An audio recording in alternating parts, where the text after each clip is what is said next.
मंगल भवानी अमंगलहारी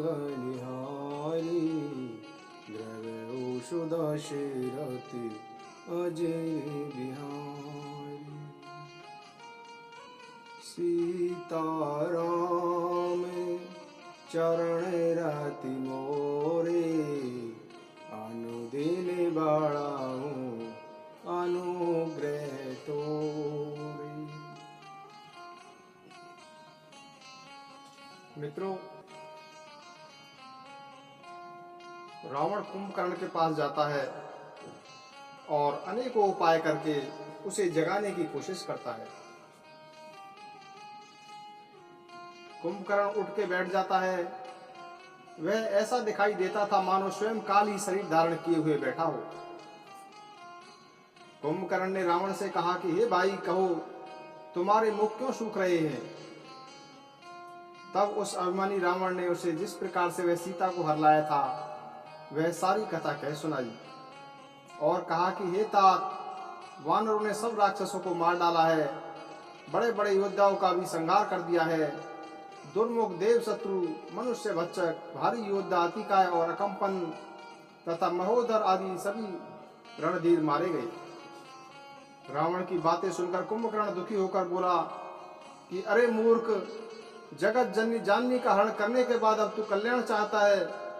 हे राक्षस राज, तूने अच्छा नहीं किया। आओ आकर मुझे क्या जगाया। हे तात, अब भी अभिमान छोड़कर श्री राम जी के शरण में चले जाओ, उनका भजन करो तो तुम्हारा कल्याण होगा। हे रावण, हनुमान जिनके सेवक हैं वे श्री रघुनाथ जी क्या मनुष्य हैं। हे भाई, तूने बुरा किया है जो पहले आकर मुझे ऐसा हाल नहीं सुनाया।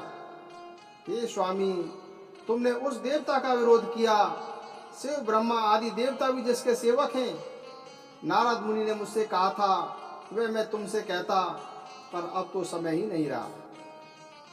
हे भाई, अब अंतिम बार मुझसे मिल ले, मैं जाकर अपने नेत्र सफल करूं, तीनों पापों को छुड़ाने वाले श्याम शरीर कमल नेत्र श्री राम जी से जाकर दर्शन करूं।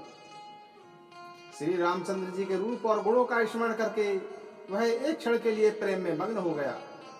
फिर रावण ने उसके लिए करोड़ों घड़े मदिरा और अनेकों भैंसे मंगवाई। भैंसे खाकर और मदिरा पीकर कुंभकर्ण बिजली गिरने के समान गरजा। मद से चूर रण के उत्साह से पूर्ण कुंभकर्ण अकेला ही चल पड़ा। उसने सेना भी साथ नहीं ली। उसे देखकर विभीषण आगे आए और उसके चरणों पर गिरकर अपना नाम बताया। तब छोटे भाई को उठाकर कुंभकर्ण ने हृदय से लगा लिया और श्री रघुनाथ जी का भक्त जानकर वे उसके मन को प्रिय लगे। विभीषण बोला कि हे तात, हितकर सलाह कहने पर रावण ने मुझे लात मारी। उसी ग्लानि के मारे मैं श्री रघुनाथ जी के पास चला आया। मुझे दीन देखकर प्रभु को अच्छा लगा। कुंभकर्ण ने कहा कि हे पुत्र, सुनो, रावण तो काल के वश हो गया है, अब वह शिक्षा नहीं मान सकता। हे विभीषण, तू धन्य है। हे तात, तू राक्षस कुल का भूषण हो गया है। हे भाई, तूने अपने कुल को दीप्यमान कर दिया है, जो शोभा और सुख के सागर श्री राम जी का भजन किया। मन वचन और कर्म से कपट छोड़कर श्री रणधीर श्री राम जी का भजन करना। हे भाई, मैं भी मृत्यु के वश हो गया हूँ, मुझे अपना पराया नहीं सूझता, इसलिए अब तुम जाओ। भाई के वचन सुनकर विभीषण लौटकर वहां आए जहां श्री राम जी बैठे थे। विभीषण ने कहा कि हे नाथ, पर्वत के समान विषाय देह वाला रणधीर कुंभकर्ण आ रहा है। वानरों ने जब यह सुना तो वे किलकिलाकर दौड़ पड़े, वृक्ष और पर्वत उखाड़कर उठा लिए और क्रोध से दांत किटकिटाकर उन्होंने उसके सिर पर फेंकने लगे। रीछ वानर एक बार में ही करोड़ों पहाड़ों के शिखरों से उस पर प्रहार करते हैं, परंतु इससे न तो उसका मन ही विचलित हुआ और न ही शरीर पर कोई असर हुआ। तब हनुमान जी ने उसे एक घूंसा मारा, जिससे व्याकुल होकर वह पृथ्वी पर गिर पड़ा और सिर पीटने लगा। फिर उसने हनुमान जी को मारा, वे भी चक्कर खाकर तुरंत पृथ्वी पर गिर पड़े। फिर उसने नल और नील को पृथ्वी पर पछाड़ दिया और दूसरे योद्धाओं को भी जहां तहां पटक पटक कर फेंक दिया। वानर सेना भाग चली, सब अत्यंत भयभीत हो गए, कोई सामने नहीं आता। सुग्रीव समेत अंगद आदि वानरों को मूर्छित करके कुंभकर्ण वानर राज सुग्रीव को कांख में दबाकर चला। शिव जी कहते हैं कि हे माँ, श्री रघुनाथ जी वैसे ही नरलीला कर रहे थे जैसे गरुड़ सर्पों के समूह में मिलकर खेलता हो। जो बिना परिश्रम के ही काल को भी खा जाता है, उसे कहीं ऐसी लड़ाई शोभा देती है? भगवान जगत को पवित्र करने वाली वह कीर्ति फैलाना चाहते हैं जिसे गा गा कर मनुष्य भवसागर से तर जाए। जब मूर्छा जाती रही तब हनुमान जी जागे और सुग्रीव को खोजने लगे। सुग्रीव की भी मूर्छा दूर हुई तब वे कुंभकर्ण की कांख से नीचे गिर पड़े। कुंभकर्ण ने उनको मृतक समझ लिया, लेकिन उन्होंने कुंभकर्ण के नाक कान अपने दांतों से काट लिए और फिर गरजकर आकाश की ओर चले। तब कुंभकर्ण समझा उसने सुग्रीव का पैर पकड़कर उन्हें पृथ्वी पर पछाड़ दिया। सुग्रीव ने फुर्ती से उठकर उसे मारा और तब सुग्रीव प्रभु के पास आए और बोले, कृपा निधान प्रभु की जय हो, जय हो, जय हो। कान नाक काटे हुए मन में ऐसा जानकर कुंभकर्ण को बड़ी ग्लानि हुई और वह क्रोधपूर्वक लौट चला। एक तो वह आकृति से ही भयंकर था और फिर बिना नाक कान का होने से और भी भयानक हो गया। उसे देखते ही वानरों की सेना में भय व्याप्त हो गया। रघुवंशी मणि की जय हो, रघुवंशी मणि की जय हो, ऐसे पुकार कर वानर हू हू करके दौड़े और सबने एक ही साथ उस पर पहाड़ और वृक्ष फेंकने आरंभ कर दिए। रण के उत्साह में कुंभकर्ण उनके सामने ऐसे चला मानो क्रोधित होकर काल ही आ रहा हो। वह करोड़ों बानरों को एक साथ पकड़ पकड़ कर इस प्रकार खाने लगा मानो पर्वत की गुफा में टिड्डियां समा रही हों।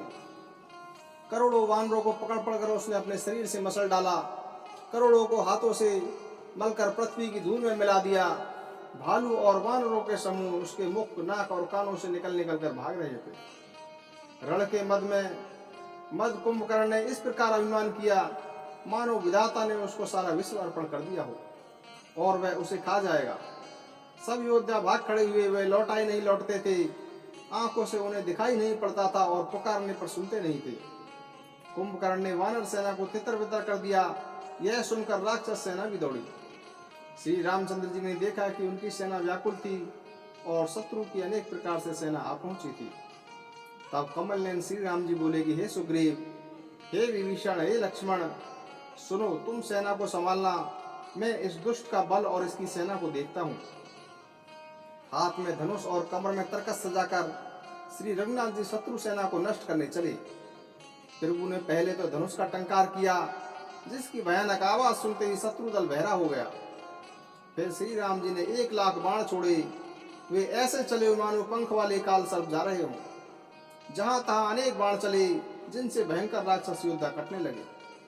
उनके चरण, छाती, सिर और भुजदंड कट रहे थे। वीरों के 100 टुकड़े हो रहे थे। घायल चक्कर खाकर पृथ्वी पर गिर पड़े। उत्तम योद्धा फिर संभल कर उठते और लड़ने लगते। बाण लगते ही वे मेघ की तरह गरजते, लेकिन अनेक तो कठिन बाण देखकर ही भाग जाते। धड़ बिना सिर के ही दौड़ रहे थे और पकड़ो पकड़ो, मारो मारो का शब्द करते हुए चिल्ला रहे थे। प्रभु के बाणों ने क्षण मात्र में ही राक्षसों को काट कर रख दिया। फिर वे सब बाण लौटकर श्री रघुनाथ जी के तरकस में समा गए। कुंभकर्ण ने अपने मन में विचार कर देखा कि श्री राम जी ने क्षण मात्र में ही राक्षस सेना का संहार कर दिया। तब वह महाबली वीर अत्यंत क्रोधित हो उठा और उसने गंभीर से निनाद किया। उसने क्रोध करके पर्वत उखाड़ लिए और उन्हें वानर योद्धाओं पर फेंकने लगा। बड़े बड़े पर्वतों को आते देखकर प्रभु ने अपने बाणों से काटकर उन्हें धूल के समान चूर चूर कर दिया। फिर श्री रघुनाथ जी ने अत्यंत क्रोधपूर्वक धनुष को तानकर अनेक भयानक बाण छोड़े। वे कुंभकर्ण के शरीर में घुसकर इस प्रकार निकल जाते थे कि उनका पता ही नहीं चलता। ऐसा लगता मानो बिजलियां बादल में समा जाती हूँ। उसके काले शरीर से बहता हुआ रुधिर ऐसा लगता मानो काजल के पर्वत से गेरू के परनाले बह रहे हों। उसे व्याकुल देखकर रीछ वानर दौड़ पड़े, पर वे जो ही निकट आए त्यों ही वह हंसा और घोर शब्द करके गरजा और करोड़ों बानरों को पकड़कर गजराज की भांति पृथ्वी पर पटकने लगा और रावण की जय पुकारने लगा। यह देखकर रीछ वानरों के झुंड ऐसे भागे जैसे भेड़िए को देखकर भेड़ों के झुंड। शिव जी कहते हैं कि हे पार्वती, वानर भालू व्याकुल होकर आर्तवाणी से पुकारते हुए दौड़ चले। वे कहने लगे कि यह राक्षस तो द्रौपदी के समान है, जो अब वानर कुल रूपी देश में पड़ने वाला है। हे कृपा रूपी श्री राम, हे शरणागत के दुख हरने वाले, रक्षा कीजिए। करुणा भरे वचन सुनते ही भगवान धनुष बाण सुधार कर चले। महाबलशाली श्री राम जी ने सेना को अपने पीछे कर लिया और वे अकेले क्रोधपूर्वक आगे बढ़े। उन्होंने धनुष को खींचकर 100 बाण संधान किए। बाण छूटे जो कुंभकर्ण के शरीर में समा गई। बाणों के लगते ही वह क्रोध में भरकर दौड़ा तो उसके दौड़ने से पर्वत डगमगाने लगे और पृथ्वी हिलने लगी। उसने एक पर्वत उखाड़ लिया। इस पर श्री राम जी ने उसकी वह भुजाई काट गिराई। तब वह बाएं हाथ में पर्वत लेकर दौड़ा। प्रभु ने उसकी वह भुजा भी काट कर पृथ्वी पर गिरा दी। भुजाओं के कट जाने से वह बिना पंख के मंदराचल पहाड़ समान दिखने लगा। उसने उग्र दृष्टि से प्रभु को देखा, मानो तीनों लोगों को निगल जाना चाहता हो। वह बड़े जोर से चिंगाड़ कर वह मुंह फैलाकर दौड़ा। आकाश में सिद्ध और देवता डर का हाहाकार पुकारने लगे। करुणा निधान भगवान ने देवताओं को भयभीत जाना तो उन्होंने धनुष को कान तक खींचकर राक्षस के मुख को बाणों से भर दिया। फिर भी वह बलशाली पृथ्वी पर न गिरा। मुख में बाण भरे हुए प्रभु के सम्मुख दौड़ा, मानो काल रूपी सजीव तरकसी आ रहा हो। तब प्रभु ने क्रोध करके एक तीक्ष्ण बाण से उसके सिर को धड़ से अलग कर दिया। वह सिर रावण के सामने जा गिरा। उसे देखकर रावण ऐसा व्याकुल हुआ जैसे मणि के छूट जाने पर सर्प। कुंभकर्ण का प्रचंड धड़ दौड़ा जिससे पृथ्वी धंसने लगी। तब प्रभु ने काटकर उसके भी 2 टुकड़े कर दिए। वानर भालू और निशाचरों को अपने नीचे दबाते हुए वे दोनों टुकड़े पृथ्वी पर ऐसे गिरे जैसे आकाश से 2 पहाड़ गिरे हों। उसका तेज प्रभु श्री रामचंद्र जी के मुख में समा गया। यह देखकर देवता और मुनि सभी आश्चर्यचकित हो उठे। देवता नगाड़े बजाने लगे, हर्षित होते हुए और स्तुति करते हुए अनेक प्रकार से फूल बरसाने लगे और विनती करके देवता चले गए। उसी समय देव ऋषि वहां पधारे। आकाश के ऊपर से उन्होंने श्री हरि के सुंदर वीर रसयुक्त गुणों का गायन किया जो प्रभु के मन को बहुत अच्छा लगा। मुनि यह कहकर चले गए कि अब दुष्ट रावण को भी शीघ्र ही मार दीजिए। उस समय श्री रामचंद्र जी रणभूमि में अत्यंत सुशोभित हुए। शिव जी कहते हैं कि हे गिरिजे, कुंभकर्ण जो नीच राक्षस और पापी था उसे श्री राम जी ने अपना परम धाम प्रदान कर दिया। अतः वे मनुष्य ही मंद बुद्धि हैं जो श्री राम जी का ध्यान नहीं करते। दिन का अंत होने पर दोनों सेनाएं लौट पड़ी। आज के युद्ध में योद्धा बहुत थक गए थे, परंतु श्री राम जी की कृपा से वानर सेना का बल उसी प्रकार बढ़ गया जैसे घास पाकर अग्नि बढ़ जाती है। उधर राक्षस दिन रात इस प्रकार घटते जा रहे थे जिस प्रकार अपने ही मुख से कहने पर पुण्य घट जाते हैं। रावण अनेक प्रकार से विलाप कर रहा था। बार बार कुंभकर्ण का सिर कलेजे से लगा रहा था। स्त्रियां उसके तेज और बल को बखान करके हाथों से अपनी छाती पीट पीट कर रो रही थी। उसी समय मेघनाथ वहां आया और उसने अनेक कथाएं सुनाकर पिता को समझाया और कहा कि कल मेरा प्रसाद देखिएगा। अभी क्या बड़ाई करूं हे तात, मैंने अपने इष्ट देव से जो बल और रथ पाया था वह बल और रथ आपको नहीं दिखलाया था। इस प्रकार डींग मारते हुए सवेरा हो गया।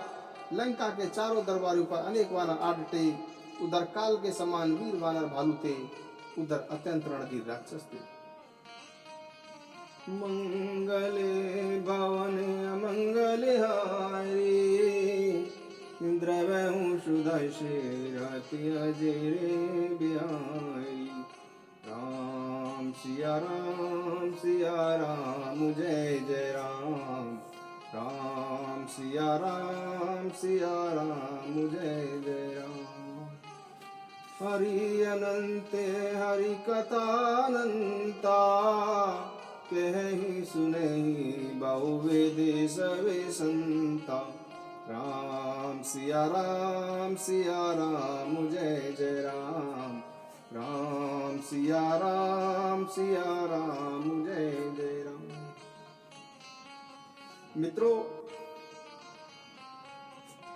सत्संग नित्य सुनना चाहिए जितना भी समय मिले, क्योंकि सत्संग के द्वारा आपके मन के सभी विकारों का सफाया हो जाता है। आपके मन में जो भी द्वंद्व और जो भी संघर्ष चल रहा होता है, सत्संग सुनने से वो सभी शांत हो जाते हैं। मित्रों, नाम का जब भी निरंतर चलते रहना चाहिए। क्योंकि जिस इष्ट देव का भी आप निरंतर ध्यान करते रहते हैं, उनके लक्षण आपके चित्त पर प्रभाव डालना प्रारंभ कर देते हैं। इसलिए नाम का जप का भी निरंतर चलते रहना चाहिए।